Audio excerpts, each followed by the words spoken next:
The average child creates an imaginary friend around the age of 4. Sometimes it's a person, sometimes an animal, sometimes something far stranger.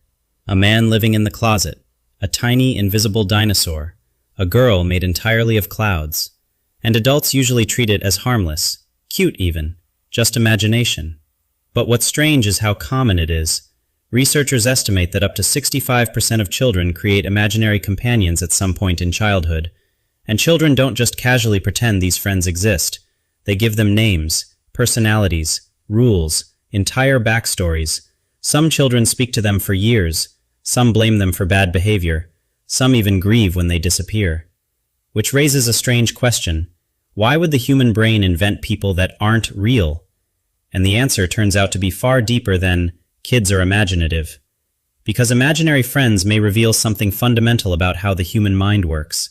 Not just in children, but in all of us.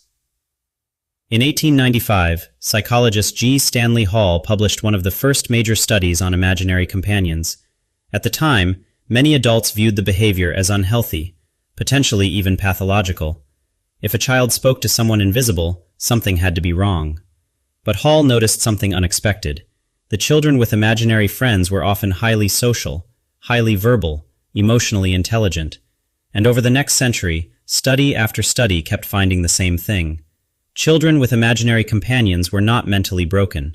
In many cases, they were cognitively advanced, which forced psychologists to reconsider the phenomenon entirely. Maybe imaginary friends weren't a malfunction. Maybe they were serving a purpose. And that purpose begins with one of the hardest problems the human brain ever has to solve: understanding that other people have minds. When you're born, you experience the world almost entirely from inside yourself. You feel hunger, fear, comfort, pain. But you don't yet understand that other people have thoughts and emotions separate from your own.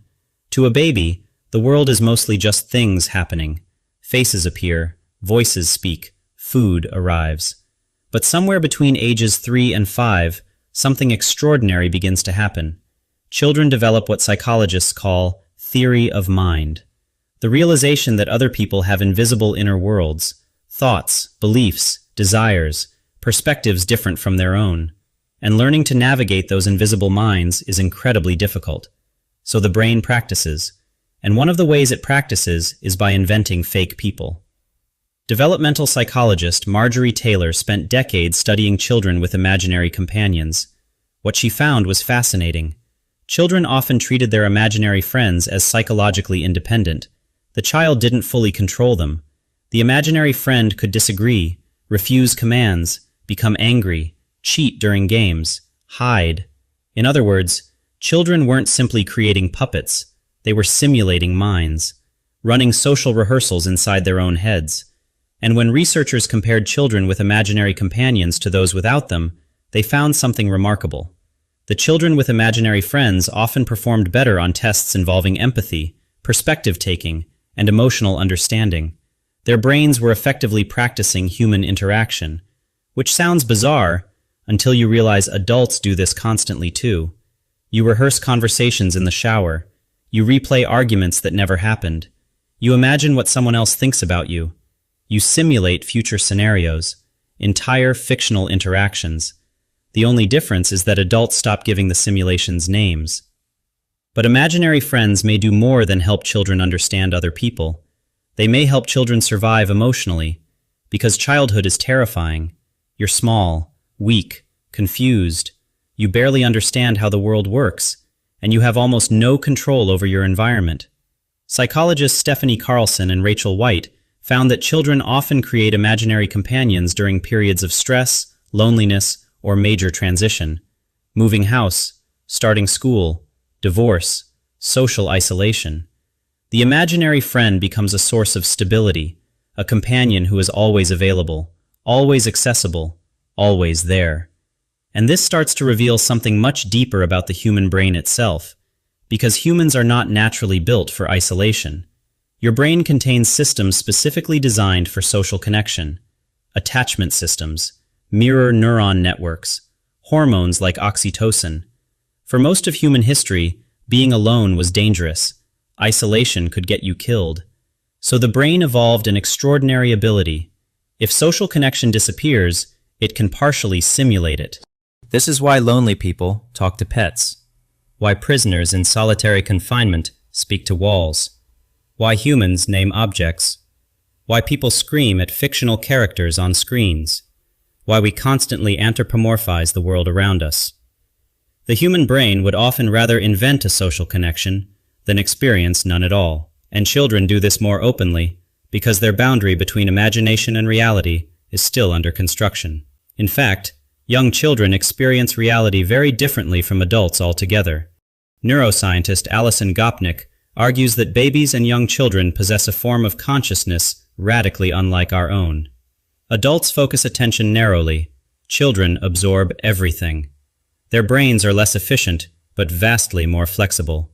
They exist in a state of constant high-awareness learning, which may explain why children move so fluidly between reality and imagination. To them, pretending is not the opposite of reality. It's part of learning reality. And yet, there's one part of imaginary friends that scientists still struggle to explain. Many children insist their imaginary companions feel genuinely real. Not visually real, not like hallucinations, but psychologically real, as though another presence exists beside them. And what's strange is that many children simultaneously understand the friend is imaginary. One child described their companion by saying, "I made him up, but he does things I don't expect." And honestly, that sentence may accidentally reveal something profound about the human mind, because your own thoughts often feel exactly the same way. You don't consciously choose most of what appears inside your head. Thoughts arrive, emotions emerge, dreams unfold automatically.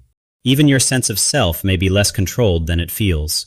Neuroscientists increasingly believe the brain is constantly generating internal models, simulations, characters, predictions of reality. Your conscious experience is not a perfect recording of the world. It's a constructed story your brain creates moment by moment, which means imaginary friends may not be some bizarre childhood glitch. They may simply expose the machinery that adults spend their lives hiding. The human mind is fundamentally built to simulate people, even when no one is there. And eventually, most imaginary friends disappear, usually around age 7 or 8. As children grow older, the brain becomes better at separating internal simulations from external reality. Social skills improve, the need fades, the invisible companions vanish. But maybe they never fully leave, because even as adults, most of us continue carrying invisible people through our minds, past versions of ourselves, imagined conversations, dead relatives, future children, voices of parents, critics, entire audiences that don't physically exist. You are surrounded by people your brain created, all the time. The only difference is that adults no longer call them imaginary friends.